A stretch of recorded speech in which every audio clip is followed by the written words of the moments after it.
ነው ሆይ እግዚአብሔር ይመስገን ደህና ነኝ። ድምፅህን ሰምቼ ስለነበር እኔ እኮ እየተቃወማት ነው ወይስ እያላት ነው ዝግ እያላት ነው እያልኩኝ እኮ ነው። አይደለም ልጅ ስለቆየ እንዳያስቸግረን ብለን ነፃ ሆና ልታወራ ብዬ ነው ራቅ ብዬ ቆየሁና።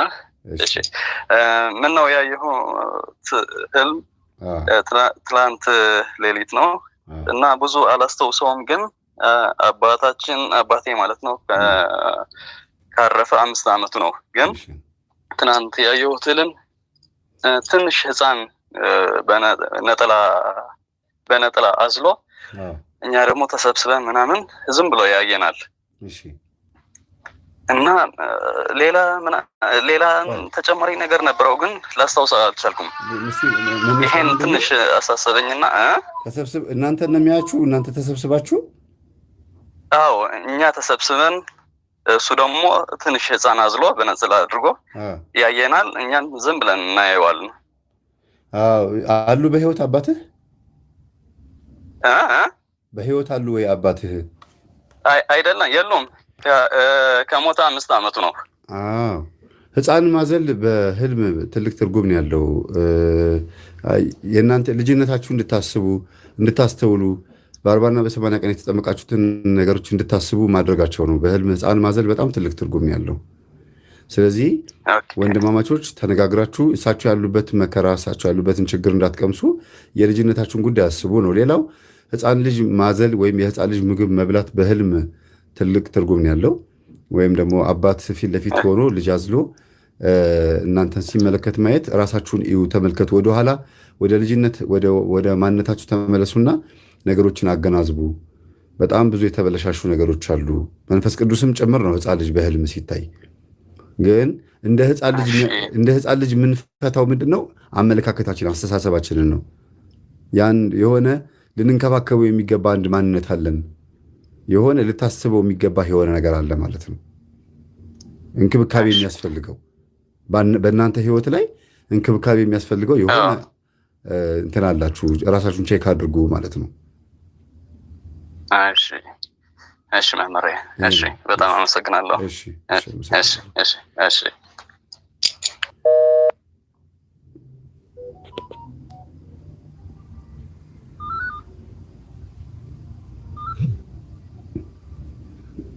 ሄሎ ሄሎ፣ ሰላም እንዴት ነሽ? ሰላም ማርታ እባላለሁ። እሺ ማርታ፣ እንትን ዝጊው፣ አጠገብሽ ያለውን ዝጊው፣ ይሰማል የኔ ድምፅ።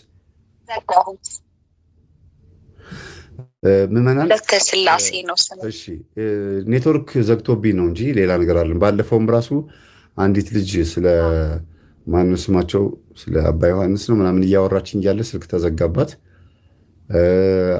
አሁን ደግሞ ይቺ ማነች ስሟ አሁን መጀመሪያ የደወለችው ልጅ ስለ እህተ ማርያም ግሩፕ እያወራች እያለ ተዘጋባት። ወይ መንፈስ ቅዱስ ስለዚህ ጉዳይ እንድናወራ ስላልፈቀደ ሊሆን ይችላል። እነሱ ግን ኮሜንት ላይ እየጻፉ ያለ በማግስቱ ሳይሆን ኮሜንት ላይ ለምንድን ነው ስለዚህ ጉዳይ ሲዘጋ የምትዘጋው ብለው እኔ እንደዘጋሁት አድርገው ነው የቆጠሩትና እንደው እግዚአብሔር ይገስጻችሁ። እንደዚህ የምትጽፉ ሰዎች እግዚአብሔር ይገስጻችሁ። እንደው ከዩቲዩብ ብትወጡ ራሱ ደስ ይለናል። የማይሆን ነገር ጽፋችሁ ህዝቡን ከምታበለሻሹ። ሌላው ፖለቲካ የምትጽፉ ይኸው ይታየኛል። ፖለቲካ ምናምን ነገር የምትጽፉ ሰዎች አልፈልግም። ያን ነገር እኔ የነፍስ ጉዳይ መንፈሳዊ የሆነ ነገር ጉዳይ ብቻ ነው ማስተላለፍ የምፈልገው። የትኛውንም ብሔር የትኛውንም አይነት ፖለቲካ ፓርቲ እዚህ ውስጥ አምጥታችሁ አትለጥፉብን። ምንም አይነት ነገር እኛም ፈልገው ሃይማኖታችንን ብቻ ነው። እባካችሁ ምንም ነገር አትጻፉ። የተጻፈውን ነው እያያችሁ ደግሞ እየተከተላችሁ የምትሳደቡ መልስ የምትሰጡ ሰዎች እንደው እባካችሁን ምንም ነገር አትጻፉ። በቃ ብትችሉ ከሚወራው ነገር ጋር የተያያዘ ነገር ብቻ ጻፉ። ከምናወራው እዚህ ከምናወራው ነገር ጋር ብቻ። እሺ እኔ ቀጥይ። እሺ አይ እኔ ህልም ምናምን አላልምም። እዚህ ግን የሆነ ጸሎት እንድታደርጉልኝ ነው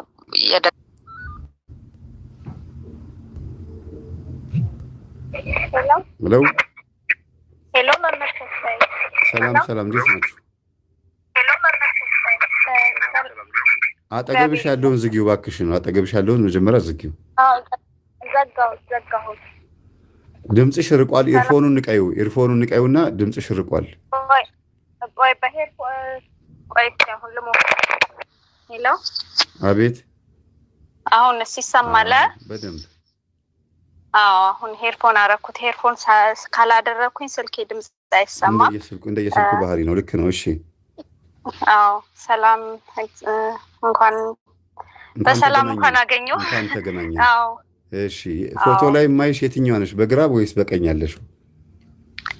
በፊት ለፊት ያለሁት እኔ ነኝ። እሺ ከኋላ ያለችው ደግሞ ልጄ ናት። እሺ ምን ልታዘዝ? ዛሬ ስለ ህልም ነው የምናወራው። ያው እሑድ ህልም ምን እንደሆነ ከሌኒ ዩቲዩብ ላይ ሄዳችሁ ገብታችሁ አንብቡ፣ አዳምጡ ብያለሁ። እዚህ ብዙ መዘርዘር አያስፈልግም። ግን ህልሞቻችሁን ጸሎት ስትጸልዩ መጸለይ መስገድ ከጀመራችሁ በኋላ የምታዩትን ህልም አምጡትና እንወያይበት ነው ያልኩት። በትክክል ላይ ፕሮግራምህን አዳምጣለሁኝ። አዲስ አይደለሁም ለፕሮግራም ሁሉንም ፕሮግራም እና እግዚአብሔር ይመስገን በጣም አስተማሪ ነው እና ህልም ነው ያለኝ። ያው ብዙ አላብዛ፣ ሌላም እህቶች ስለሚጠቀሙ ህልም አይተን ነበር። እኔም አይቻለሁ፣ ልጄም አይታለች እና እያሰብን ነበር እና ወደ ህልሜ ልግባ። እኔ እናትየዋ ነኝ። እንደዚህ የሆነ ደረጃ ላይ ቆመን ይመስለኛል። እኔ ልጄና ወንድሜ ቆመናል እና ባዶ ነው፣ ምንም ሜዳ ነገር ነው የምናየው ከፊት ለፊት። ግን ከጀርባችን ያለው ቤት ያለ ይመስለኛል። ቤቱ ውስጥ ምን እንደሆነም አላቅም፣ ቤቱን ምን እንደሆነ አናቅም። ግን ደረጃ ላይ ይሄ ስቴጅ ነገር የለም። ከቤቱ ስትወጣ በረንዳ ነገር ሆኖ እንደዚህ ሰዎች የሚቆሙበት እንደዛ አይነት ነገር ነው። እንደዚህ ተደግፈን ቆመናል። እኔ ወንድሜና ልጄ፣ ወንድሜ በመሃል ነው ያለው እና እንደዛ ቆመን እያየን ከላይ ከሰማይ ላይ ነው ነጭና ጥቁር መኪና ይመጣሉ። መኪና ነው ይመጣል። ነጩ ያልፋል። ምንም በቃ ነጩ ያልፋል፣ ከፊት ነው። ከጥቁሩ መኪና ግን ምን ይሆናል? ይመጣና ከላይ ወደ እንደ ባህርም ይመስለኛል ከታች ይመጣና ሊወድቅ ወደ ታች ሊወድቅ ያስባል። እንዲያየ ነው ቆመን እና በጣም እጨነቃለሁኝ። ተመልሶ ወደ ላይ ይወጣል። ወደ ላይ ይወጣና ይጠፋል፣ ይሰወራል ያ መኪና እና ኧረ በስመ አብ ኧረ ተሰወረ። ጭራሽ ይሄ ፔርሙዳ ነው ምናምን ፔርሙዳ ገባ ምናምን የሚባል ነገር ያው አለና ፔርሙዳ ጠፋ ተሰወረ ምናምን ብለን እያወራን ከእንደገና ይመጣል ያ መኪና። ይመጣና ተመልሶ ይመጣና እዛው የቆምንበት ጋነን በጣም እጨነቃለሁ። በቃ የቱ ጋር ይሆን የሚወድቀው? እኛ ላይ ይሆን የሚወድቀው? የት ነው የሚወድቀው እያልኩኝ ውስጤ በጣም ይጨነቃል። እየተጨነቀ ያ ነገር ተመልሶ ይመጣና እንደ ባህር ከፊት ለፊታችን ያለ ይመስለኛል። እንደ ባህር ነገር ነው። እዛ ውስጥ ስምጥ ብሎ ይገባል። እኛ ላይም አልወደቀም እና በስመ አብ ወወልድ ወመንፈስ ቅዱስ እያልኩኝ እያማተብኩኝ እጮሃለሁ። ወንድሜም ልጄም ምንም አይመስላቸውም። እኔ ግን እጮሃለሁ። እየጮኩኝ በስመ አብ ወወልድ ወመንፈስ ቅዱስ ስል ከዛ ከወደቀበት ከባህር ነገር ውስጥ የሚያስተጋባ ድምጽ ሰማለሁኝ።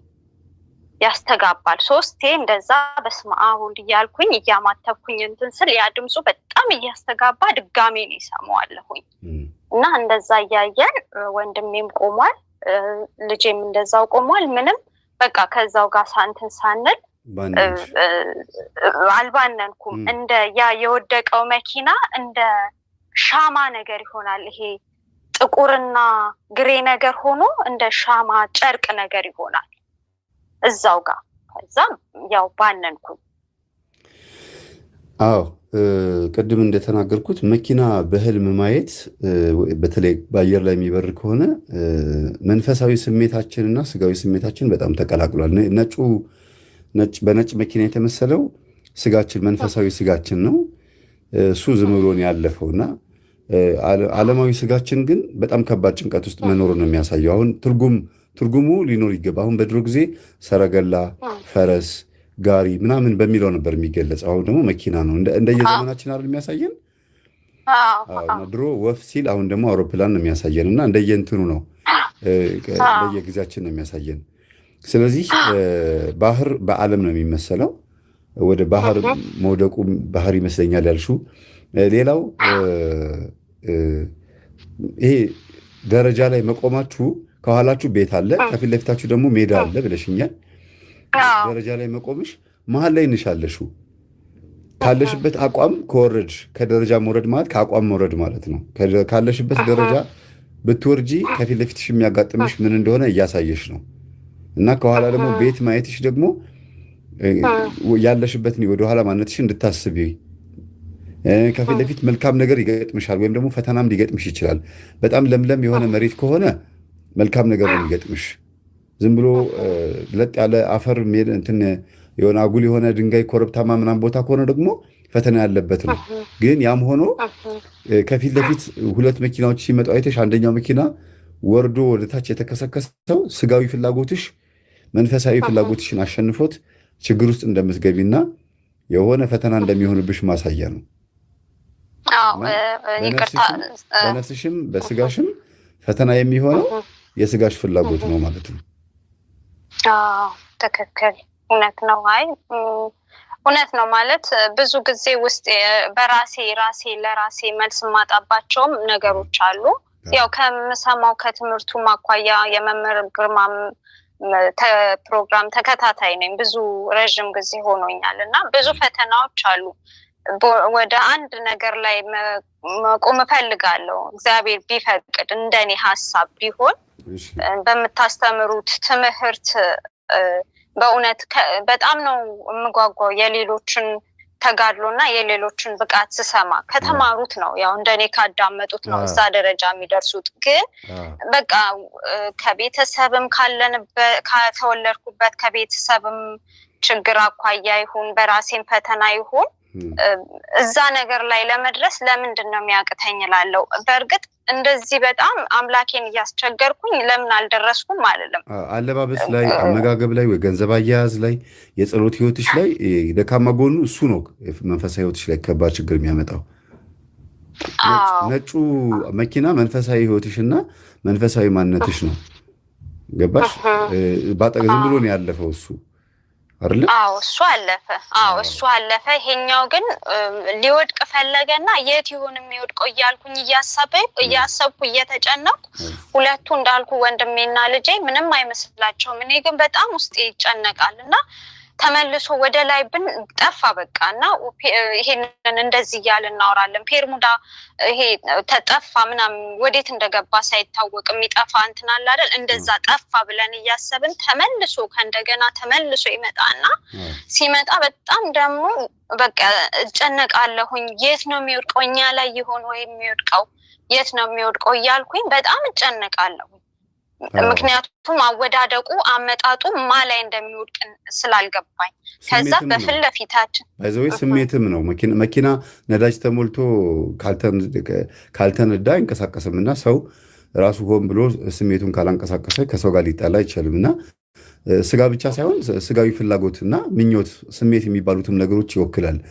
እና ጠፋ ብለሽ ስታስቢ አንዳንድ ችግሮችሽ፣ አንዳንድ ኃጢአቶች፣ አንዳንድ ጉዳዮች ጠፋ ስትዩ ተመልሶ መጥቶ እንደገና መሬት ላይ መውደቁ ባህርን የመሰለኝ ያልሽው አይደለ? በባህሩ ላይ ራሱ ወደ ዓለም ሊወስድሽ የሚችል አንድ የሆነ ከባድ ነገር አለ። ወደ መልሰሽ እንደገና ዓለማዊ እንድትሆኚ ሊገፋፋ የሚፈልግ ግን ደግሞ ልጆችሽ ምንም አልመሰላቸውም ያልሽው ለምንድን ነው? እየሆነ ያለው ነገር ወይ ስላልገባቸው ነው ወይ ደግሞ ያንቺ ወደ ዓለም መሄድ ለእነሱ የሚመቻቸው ስለሆነ ነው። ማለት ያ የገባበት ባህር በጣም ይናወጣል። በቃ ልክ እንዴት ነው የሆነ ነገር እንደ ማዕበል ይሰራና ያ ነገር ያስደነግጠኛል። በቃ ወይኔ እና እንዳልኩ በስመ አብ ወልድ እያልኩኝ እያማተብኩኝ ስጮ ያ ያስተጋባል። እንደገና የራሴ ድምፅ ያስተጋባል እና በጣም ከዛ በኋላ ያው ትንሽ እንትን አልኩኝ፣ ውስብስብ አለብኝ። ያው በራሴ የተረጎምኩት አለ፣ ግን አሁን አንተ ስትተረጉምልኝ ሌላ ነው ትርጉሙ። እንደዛ ነው ባጭሩ።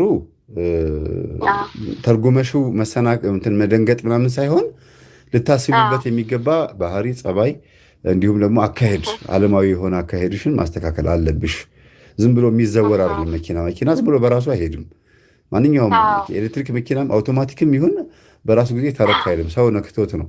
ስለዚህ አንቺ በህይወትሽ ላይ የምታንቀሳቀሻቸው ማንኛቸውም ነገሮች አንቺ ላይ ችግር እንዳይፈጥሩ ጥንቃቄ ማድረግ የሚገባሽ ነገር አለ። ይሄን አስቢበት። ቅድሚያ እያመለከተሽ ነው ያለው። አለበለዚያ መከስከስ አለ፣ መውደቅ አለ። በስማም ስትይ ኢኮሲስተሙ ራሱ የሚያስተጋባው ነገር የገደል ማሚቱ ብለን የምንጠራው ራሱ ድምፁ ምን ያህል በጣም ተጨንቀሽ እንደምትጮሂ ማሳያ ነው። እዛ ዓለም ውስጥ ሆነሽ እና ከባድ ነው የሚሆነው። ያው እንትኑ የቆምኩበት ትርጉሙ የቆምኩበት መንፈሳዊ ህይወትና ዓለማዊ ህይወት አቋም እንደሌለኝ መሀል ላይ ነው ያለሽ። ደረጃ ከፊትሽ አለ። ብትወርጂ መውረድ፣ ከደረጃ መውረድ ባይዘው ከስልጣን መውደቅ፣ ከስልጣን መዋረድ፣ ስልጣን መቀማት ከሆነ ውርደት ምናምን ነው ከደረጃ መውረድ።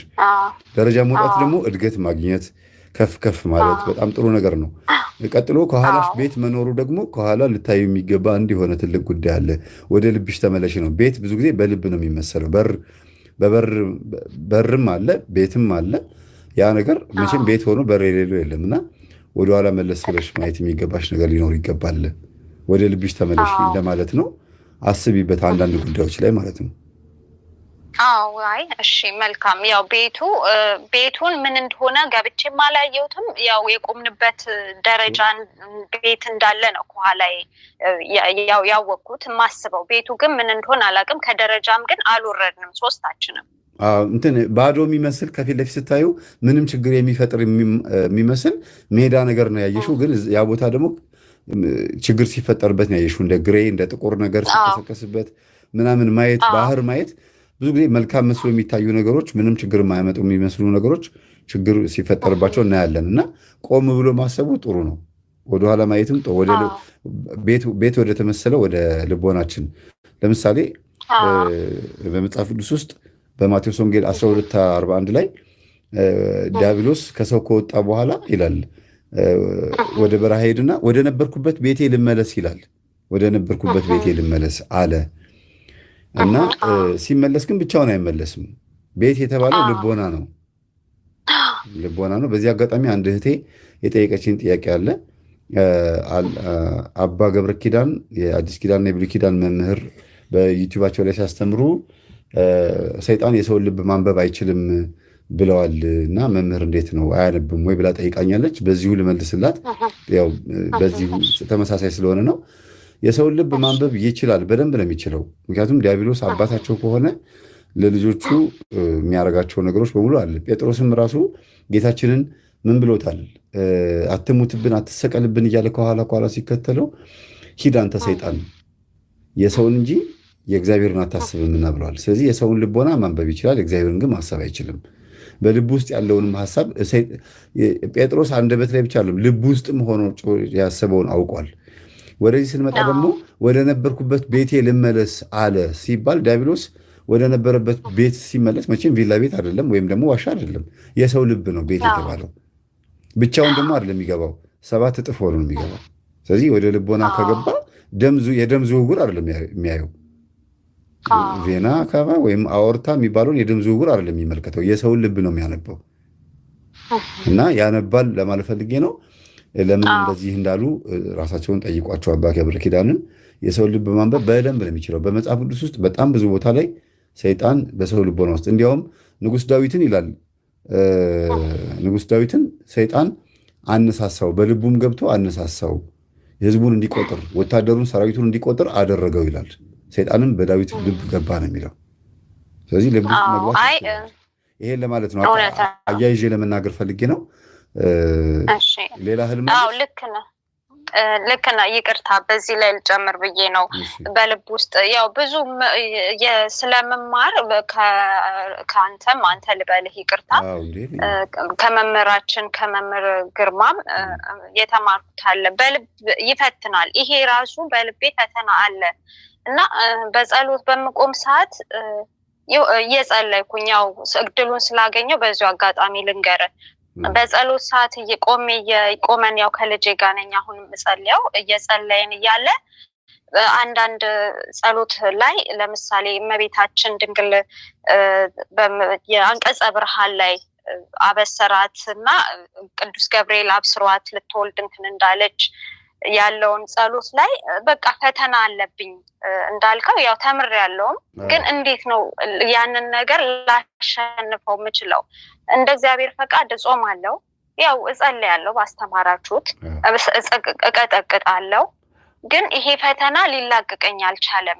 የራሱን ሐሳብ የማምጣት ባህሪ አለ። የራሱን ሐሳብ ያመጣል እና በዚህ አጋጣሚ በሆነ ወቅት ላይ የሆነ ሰራ ነበር ኢትዮጵያ ያለው። አሁን እንኳን ኢትዮጵያ አይደለሁኝም እና ከመናፍቃን ቤተሰብ ጋር ኖሬ ያለሁኝ። ግን ውስጤ የሚመጣው ምንድነው የሆነ ልጅ በመሰራበት ሰዓት ስለ እንደዚህ አይነት ነገር የሆነ የጥርጣሬ መንፈስ ነግሮኛል። ስለመቤታችን አወላለድ እንደዚህ አውርቶኝ ነበረና ያ ልጅ ወደ አይምሮዬ ይመጣል። ሁለት ደግሞ ከመናፍቃን ቤተሰብ ነበረችኝ አዲስ አበባ። እሷ ጋር የተወሰነ ጊዜ ኖር ያለሁኝና እሷ ጋር ስኖር በእሷ እንትን ነው እየኖርክ የነበረው። ያው ስታጸልይልኝም መናፍቅም እንደሆን ስታጸልይልኝ ውስጤ መቤቴ አልክድሽም እያልኩኝ ውስጤ እንትን እላለሁ። ቤቷ ስለነበርኩኝ እጃቸውን አስጭነው አጸልያለኝ አለች። እናውቃለሁ እና የዛ መንፈስ ነው አሁን የሚረብሸኝ። አንድ ሁለት ደግሞ እንዴት ነው ከዚህ በላይ ልታገለው የምችለው ማለት ላሸንፈው የምችለው ይህን መንፈስ እንዳያመጣብኝ? ምክንያቱም አያለው ሰማለው ከእህቶቼ ከወንድሞቼ። መልካም እንግዲህ አሁን ከፊታችን የምለቅላችሁ ገጠመኞች ይኖራሉ። ነገ አሁን ጠዋት የምለቅላችሁ ገጠመኝ አለ፣ ልዩ ገጠመኝ 129ኛ። እሱን በደንብ አዳምጩ። ግን ወደዚህ ስመጣልሽ መንፈስ በውስጥሽ እንዳለ ካወቅሽ ብቻ እና እንዴት እንደሚያጠቃ እንዴት እንደሚጎዳ ብቻ ካወቅሽ በቂ ነው። መጀመሪያ ትኩረትሽ መሆን ያለበት እንዴት እንደምታሸንፊው ሳይሆን እግዚአብሔር እንዴት እንደምታመልኪው ነው። እሺ መጀመሪያ በቃ እግዚአብሔር ማምለክ ከቻልሽና ደግሞ መስገድ ከቻልሽ ቀና ጎንበስ ማለት ከቻልሽ በቂ ነው። አንቺ የማትፈልጊያቸው ሐሳብ አይምሮሽ ውስጥ ከመጡ ለምሳሌ እኔ አሁን እመቤቴን መሳደብ እፈልጋለሁ አትፈልግም፣ ግን ስዕሏን እየሳልኩኝ አሰድበኝ ነበርና ሲነግሩኝ ግን ደነገጥኩኝ። ተናግሬያለሁ እና ደነገጥኩኝ። አልሰደብኳትም፣ እኔ አልተናገርኩም አልኩኝ። ስለዚህ የኔ ሐሳብ ስላልሆነ ምንም ሊሰማኝ አይገባም። እመቤቴ ወይ እኔ አይደለሁም የለሁበትም፣ ይሄ ሐሳብ የኔ ሐሳብ አይደለም። በቃ አለቀ በቃ። በዚህ ውስጥ ማለፍ ነው። የአንቺ ሐሳብ ያልሆነ ነገር ወደ አንቺ ውስጥ ሲመጣ በስላሴ ስም ስራህን አቁም ብለሽ አይምሮሽን መገዘትና ከዛ በኋላ ወደ ጉዳይሽ መግባት ነው። አንቺን አይመለከትሽም። ምክንያቱም አንቺ ማድረግ የማትፈልጊውን ነገር ኃጢአት እንኳን ሲሆን አሁን ለምሳሌ ብዙ ጊዜ ማድረግ የማትፈልጊውን ነገር በተግባር ስታደርጊው ኃጢአት ይሆንብሻል። በአይምሮ ውስጥ ግን የሚመላለስ ከሆነ ያ ሐሳብ የአንቺ እንዳልሆነ ስለምታውቂው እግዚአብሔር ይገስጽህ ይሄን ሐሳብ ያመጣህ ብለሽ ማለፍ ነው። እንደ ቀላል ነገር ለፊው። እሺ እንደ ቀላል ነገር። ፍላጎቶችሽ ከሆኑ ግን ለምሳሌ ስጋ መብላት እየፈለግሽ ወተት መጠጣት እየፈለግሽ ጾም ሆኖብሽ ከሆነ እንብላ ባሉኝ ወይኔ በበላውኝ ምናምን እያልሽ እየተመኘሽ ከሆነ ግን ፍላጎቶች ስለሚኖሩሽ ውስጥሽ ይሄ ኃጢአት ነው፣ ምኞት ነው። ምኞት ደግሞ ሞትን ነው የምትወልደው አይደል? እውነት ነው። ምኞት ኃጢአትን ትወልዳለች፣ ኃጢአት ደግሞ ሞትን ትወልዳለች። ስለዚህ የሞት አያት ምኞት ነች፣ በመሀል ኃጢአት አለ። ስለዚህ አንቺ ማሰብ ያለብሽ ወደሽ ፈቅደሽ የምትሰሪውን ኃጢአት ለማራገፍ ለማስቆም እንጂ ይሄ ሳትፈልግ የሚመጣውን ሐሳብ ታዩ፣ በቃ ዝም በይው፣ እርሹ፣ ከምንም አትቁጠሪ። ውዳሴ ማርያም እየጸለይሽም ምን እያልሽም እየሰገድሽም አንቺ ለእግዚአብሔር ምስጋናሽን አቅርበሽ እየተኛሽ የሚመጣውን ሐሳብ በመገሰጽና እግዚአብሔር ገስጽ በማለትና ቸል ብሎ በማለፍ ምንም በቃ ትውት ማድረግ። ከዛ በኋላ ዲያብሎስ በሐሳብ በኩል የሚፈትንሽ ነገር እንትን ትይዋለሽ። ከዚህ በፊት ዝኔት የሚፈሰው የነበረ ልጅ ብዬ ተናግሬያለሁ። ዝኔት በተደጋጋሚ ይመታዋል፣ ህልመ ሌሊት ማለት ነው። እና ልጁ ጸበል ቦታ ሲገባ ዝኔት መቶት ከገባ እንደ ርኩስ ነገር ነው የሚቆጥረው፣ እንደተቀሰፈ ነገር አድርጎ ነው የሚቆጥረው። እና በጣም ዲያብሎስ ደግሞ ይችን ጸባዩን ስላየ በቃ በተደጋጋሚ ጸበል እንዳይገባ ቅዳሴ እንዳይሄድ በዝኔት ቅርብ ጊዜ ማለት ነው ሲያጣድፈው ነበረ። በኋላ እስኪ ተወው በቃ በዚህ እንኳን አትፈትነኝም፣ ታጥቤ እገባታለሁ፣ ታጥቤም ቢሆን እገባለሁኝ እያልክ ሲጀምር አልኩት። በእርግጥ መዳፈሩ ጥሩ ባይሆንም አይነ ጥላዋ መሆኗንና ለመሆኗን የተፈጥሮ ጉዳይ መሆንና ለመሆኑን ቼክ አድርጌ ነው። ማታ ማታ ሻይ አትጠጣ፣ ትኩስ ነገሮችን አትውሰድ። ትኩስ ነገር የሚያበዛ ሰው ማታ ማታ በተለይ ትኩስ ነገር ጠጥቶ የምተኛ ሰው ፈሳሽ ነገር የሚያበዛ ሰው ዝንየት ይፈሰዋል አልኩት። እሱንም አቆሞ ለአንድ ወር ያክል እንኳን አቆሞ ዝንየት ይመተዋል። ስለዚህ ይሄ የዓይነ ጥላ ስራ ነው ብዬ ታጥበህ ተጠመቅ አልኩት።